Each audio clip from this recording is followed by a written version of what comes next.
नमस्कार मित्रांनो. तर आज आपण पार्ट्स ऑफ CNC मशीन याच्याबद्दल माहिती घेणार आहोत. तर तुम्हाला या ठिकाणी एक मशीन दिसत असेल CNC मशीन.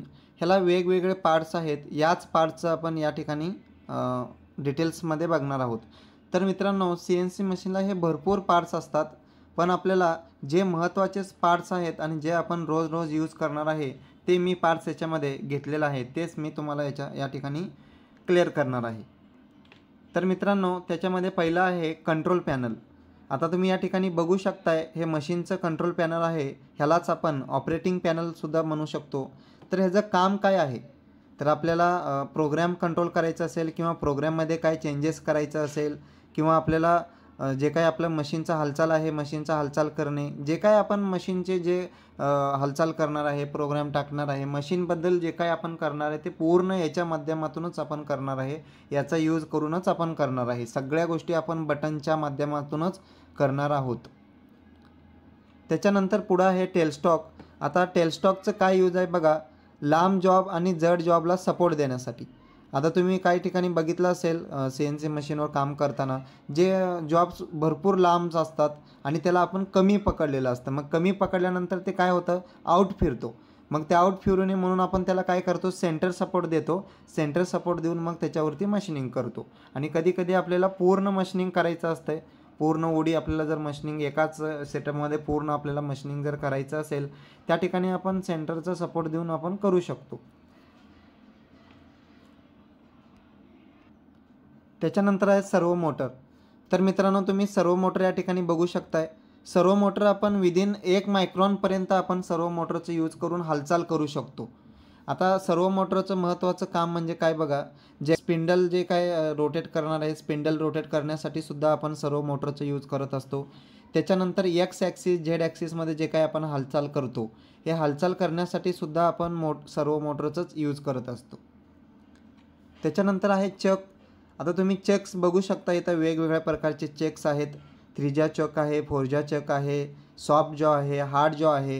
हे चकचं महत्त्वाचं काम म्हणजे आपलं जॉबला पकडण्यासाठी, जॉबला क्लॅम्प करण्यासाठी आपण ह्याचा यूज करत असतो. आणि CNC मशीनमध्ये हायड्रॉलिक चकचा वापर केला जातो. त्याच्यानंतर आहे टूल टरेट. आता या ठिकाणी तुम्ही बघू शकताय टूल टरेट दिसतंय तुम्हाला. हे टूल टरेट हे वेगवेगळ्या साईजमध्ये उपलब्ध असतात, ज्याच्यामध्ये 8 टूल बसतील किंवा 12 बसतील, 10 बसतील, जे असेल ते जे आपण स्पेसिफिकेशन पुढच्यांना सांगू त्याच्या पद्धतीनं आपल्याला ते मशीन्स भेटणार आहे. जनरली 8 टूलचं टरेट हे मॅक्झिमम यूज केलं जातं आणि मार्केटमध्ये सुद्धा तुम्हाला दिसेल. तर याच्यामध्ये आपण वेगवेगळ्या प्रकारचे कटिंग्स टूल्स एकाच वेळी आपण सर्व ठिकाणी लावून ते आपण ऑपरेशन्स वेळी त्याचा यूज करू शकतो. त्याच्यानंतर आहे ॲक्सिस मोटर. आता सेम जसं की आपण मागं बघितलं होतं तसंच याच्यामध्ये सुद्धा आहे. जसं की बघा, त्याच्यानंतर आहे ॲक्सिस मोटर. तर ॲक्सिस मोटरचं महत्त्वाचं काम काय आहे बघा, एक्स आणि झेड जर आपल्याला हालचाल करायचं असेल तर त्या ठिकाणी ॲक्सिस मोटरचं यूज करत असतो आपण. तर ॲक्सिस मोटरचं काय मेकॅनिझम आहे मी तुम्हाला सांगतो बघा. इथं बघा, axis motor converts circular motion to linear motion. म्हणजेच वर्तुळाकार गतीला आपण लिनियर गतीमध्ये रूपांतर करतो, ते म्हणजेच आपला ॲक्सिस मोटर आहे. त्याच्यानंतर आहे चिप गार्ड. आता मित्रांनो, चिप गार्ड म्हणजे थोडक्यात आपण ह्याला सेफ्टी गार्डसुद्धा आपण म्हणू शकतो. मला जेव्हा ॲक्च्युअल आपण मशीनिंग करत असतो, CNC असू दे, VMC असू दे, कुठलीही मशीन असू दे, कुठल्याही मशीनमध्ये जर आपण ॲक्च्युअल मशीनिंग करते वेळेस ते जे जॉबचं जे काही बर्स आहेत, जे काही चिप्स म्हणतो आपण त्याला, जे काही छोटे छोटे चिप्स आहे, धातू आहे, बर्स आहे, ते उडून आपल्याला लागू नये किंवा उडून आपल्याकडे येऊ नये, त्यासाठी आपण त्याला दरवाजा ते बंद करतो, त्यालाच आपण चिप गार्ड म्हणतो. आणि दुसरी गोष्ट म्हणजे जेव्हा आपण ॲक्च्युअल मशीनिंग करत असतो तेव्हा कूलंटसुद्धा त्याच्यामध्ये चालू असतं. त्याच्यानंतर आहे कूलंट. आता जसं की मी तुम्हाला आत्ता सांगितलं, आपण कूलंटचं यूज करत असतो. जेव्हा तुम्ही ॲक्च्युअल मशीनिंग करत असता, ॲक्च्युअल मशीनिंग करताना तुमचं जे काही कटिंग टूल आहे, जे काही इन्सर्ट आहे, ते इन्सर्ट तुमच्या जॉबवर काम करणार आहे. ते काम करते वेळेस ते इन्सर्ट तुमचं त्या ठिकाणी गरम होईल. कारण तुमचं त्या ठिकाणी जॉब रोटेट होणार आहे तेवढ्या स्पीडमध्ये, तेवढ्या आपण फीडमध्ये त्याला पुढं घेऊन जाणार आहे. मग त्यावेळेस काय होतं, जॉब गरम होतं किंवा टूल गरम होतं. ते जॉब गरम होऊ नये, टूल गरम होऊ नये त्यासाठी आपण त्या ठिकाणी कूलंटचा यूज करतो. कूलंटचं यूज केल्यानंतर आपलं जॉब पण थंड राहतं आणि जे काय आपलं कटिंग टूल्स आहे, कटिंग टूलचं लाईफ वाढतं. लाईफ म्हणजे काय बघा, जर तुम्ही कूलंट न यूज करता 2, 3, 4, 5 जॉब मारत असेल आणि जर कूलंट यूज केला तर त्याच्यापेक्षा तुम्ही जास्त जॉब त्या ठिकाणी करणार आहात. त्याच्यानंतर आहे हायड्रॉलिक ऑइल. तर मित्रांनो, हायड्रॉलिक ऑइल तुम्हाला या ठिकाणी दिसेल, एक त्या ठिकाणी टाकी असतं, त्या टाकीमध्ये एक मोटर दिलेलं असतं, जे की आपण हायड्रॉलिक त्या ठिकाणी प्रेशर तयार होतं आणि हायड्रॉलिक प्रेशर तयार झाल्यानंतर आपण त्याच्या हायड्रॉलिकचं यूज करून चक क्लॅम्प डिस्क्लॅम्प करू शकतो. म्हणजे त्या ठिकाणी तेवढं आपल्याला जर चक क्लॅम्प डिक्लॅम्प करायचं असेल तर आपण ते हायड्रॉलिकच्या साहाय्याने करू शकतो. त्याच्यानंतर आहे लुब्रिकेशन ऑइल.